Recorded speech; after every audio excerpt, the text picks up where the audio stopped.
Bonjour à tous, j'ai toujours beaucoup de joie à vous retrouver pour ce moment Pourquoi Padré.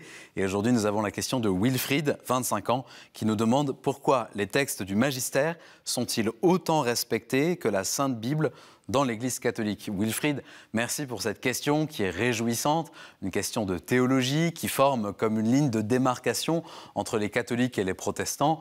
Chez les protestants, il y a ce principe sola scriptura. Alors vu comme ça, ce principe, l'écriture seule, semble un peu sec, un peu exagéré, parce que, bien sûr, même chez les protestants, on attache beaucoup d'importance à ce que Luther ou d'autres théologiens écrivent et enseignent. De même, il est évident que les textes bibliques ont émergé à l'intérieur d'un contexte collectif, ecclésial, littéraire. Et la prise en compte de ce contexte est essentielle pour interpréter correctement les textes. Si on n'interprète pas comme ça les textes, on est sûr d'aboutir à des contresens, à une lecture qui est faussée. Parce qu'alors, on fait dire ce qu'on veut à des mots et on risque de les manipuler et cela n'aboutit à rien de constructif. Donc, oui, il y a un magistère dans l'Église, c'est-à-dire un enseignement hiérarchisé qui se cumule dans l'histoire, avec des degrés d'importance différents, de faillibilité, d'infaillibilité, qui sont très précis selon les situations.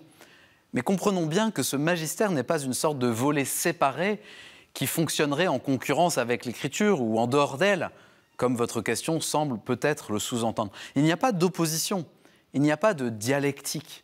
La tradition, le magistère, les différents niveaux, c'est le contexte vivant à partir duquel le texte biblique peut être interprété. Je voudrais vous citer un très beau texte du Concile Vatican II. Cette tradition qui vient des apôtres, elle progresse dans l'Église sous l'assistance du Saint-Esprit. En effet, la perception des réalités, aussi bien que des paroles transmises, s'accroît. En réalité, plus le temps passe, plus on étudie, plus on prie, et plus la connaissance que l'humanité a du message révélé par Dieu s'enrichit, se déploie. Pour être bien clair, je voudrais finir par deux images. Je voudrais être sûr d'être bien compris. Quand on dit « sola scriptura », c'est un peu comme si on considérait que la vérité d'un fleuve était à sa source plutôt qu'à son embouchure. Alors, je le demande aux Canadiens, par exemple, où le Saint-Laurent est-il le plus lui-même? À sa source, quand il est rikiki, ou à son embouchure, quand il est large comme un océan?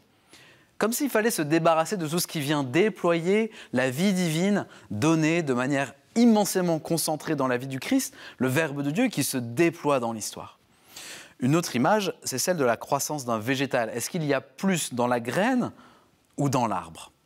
Voilà, quand l'Église parle de la tradition et qu'elle explicite cette tradition dans son magistère, qui est toujours ancrée dans la parole de Dieu, elle essaye d'être fidèle témoin de cette vie qui grandit dans les siècles en attendant le retour du Christ dans sa gloire comme un point final de l'histoire.